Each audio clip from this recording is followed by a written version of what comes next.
Assalamualaikum, salam sejahtera, Om Swastiastu, Namo Buddhaya, salam kebajikan.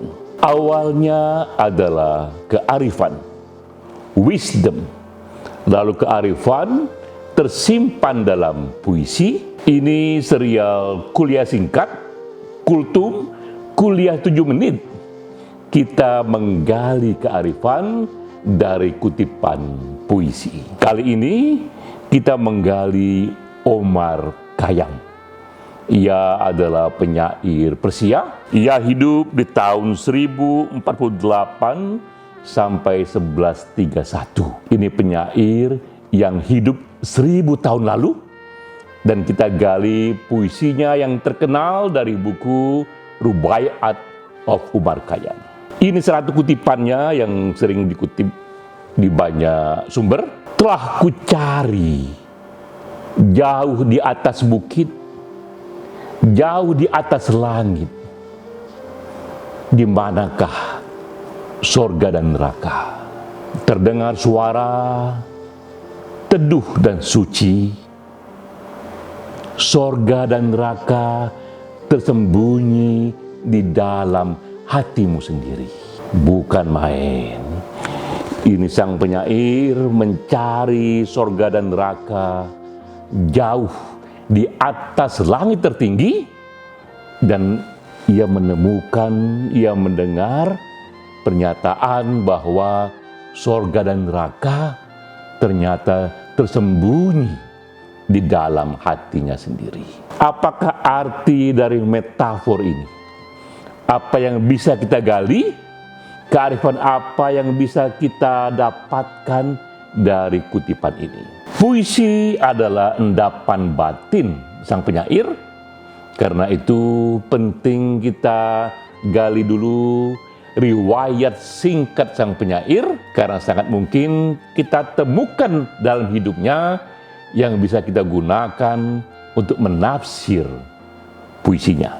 Omar Khayyam ini tipikal penyair di zaman itu, dan penting bagi kita penyair di zaman ini untuk tahu bahwa di zaman itu penyair tidak semata penyair dan tidak penyair semata. Ia juga seorang ahli filsafat, ia juga ahli teologi, bahkan Omar Khayyam ia juga ahli matematika. Ia menemukan satu formula yang disebut cubic equation. Mereka yang mendalami matematika akan mengenal formula yang ditemukan oleh Omar Khayyam. Bahkan Omar Khayyam juga dia ahli astronomi. Ia menemukan yang disebut Jalali kalender. Ini kalender yang beda dengan zamannya, kalender yang bersandar pada peredaran matahari. Jadi kita lihat saat itu penyair pun mereka ahli matematika, mereka ahli pula astronomi. Dan kepada halayak ia katakan, kata Omar Khayyam, saya berguru kepada Ibnu Sina. Ketika ia wafat, ada yang mencatat ia sempat memeluk buku Ibnu Sina. Ini juga seorang filsuf besar di zamannya. Bahkan banyak mengatakan Ibnu Sina itu filsuf terbesar yang dilahirkan oleh dunia muslim. Yang ia suka dari Ibnu Sina adalah paham Ibnu Sina yang sangat mengedepankan ijtihad. Ini konsep yang oleh Ibnu Sina terus disebar-sebarkan tentang pentingnya kita memahami agama secara baru, secara berbeda, karena zaman selalu baru, diperlukan juga pemahaman yang baru. Dan Ibnu Sina diikuti pula oleh Omar Khayyam menolak untuk tunduk pada konvensi lama. Karena bagi mereka setelah Nabi wafat, yang tersisa hanyalah masalah tafsir saja dari para ulama, dan mereka menolak tunduk pada tafsir para ulama masa silam, karena bagi mereka zaman terus berubah. Nah, karena itulah Omar Khayyam dikritik, dikucilkan oleh zamannya, yang waktu itu didominasi oleh pemahaman yang sangat konservatif, bahkan termasuk paham mengenai surga. Omar Khayyam mengembangkan paham yang sama sekali berbeda. Bagi pemandangan saat itu, bagi paham saat itu, sorga dan neraka hanya kita temukan setelah kematian menjemput. Kita mesti mati dulu, barulah kita sampai pada itu sorga atau neraka, tergantung pada amal kita. Tapi Umar Khayyam menafsirnya lebih metaforik. Menurut ia, tidak demikian, karena sorga dan neraka itu ada dan kita alami bahkan sebelum mati, yaitu ketika kita masih hidup, karena ia ada menjadi state of mind, menjadi kesadaran dalam hati kita sendiri. Pandangan Omar Khayyam ini penting untuk era saat ini, ketika konsep sorga menjadi gula-gula bagi aksi terorisme. Kita teringat peristiwa terbesar abad ini untuk terorisme yang disebut aksi 9/11. Ini 11 September 2001 di Amerika Serikat. Semua sepakat bahwa tak pernah ada aksi terorisme sehebat ini, yang korbannya sebanyak ini, dan tekniknya secanggih ini. 4 pesawat dibajak dan ditabrakkan pada gedung.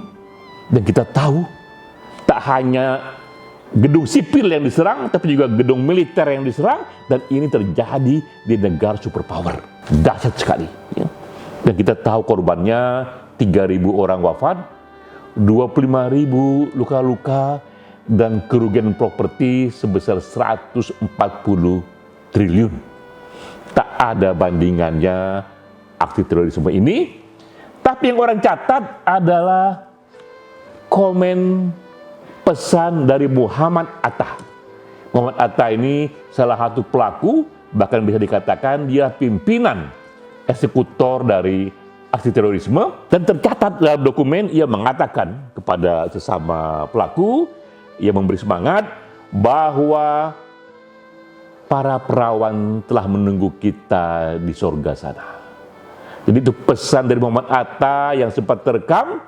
Ia katakan, jangan takut, karena sorga menanti kita dan para perawan menunggu kita di sana. Terjadilah begitu banyak perdebatan, ternyata betapa konsep sorga yang didapatkan setelah mati, apalagi dengan gula-gula, ada 72 perawan menanti, menjadi satu daya tarik bagi anak-anak muda. Banyak sekali ulama yang menentang ini, yang mengatakan itu paham yang salah, tapi bagaimanapun konsep surga demikian itu hidup di kalangan sebagian orang-orang yang sangat-sangat berbahaya dan radikal.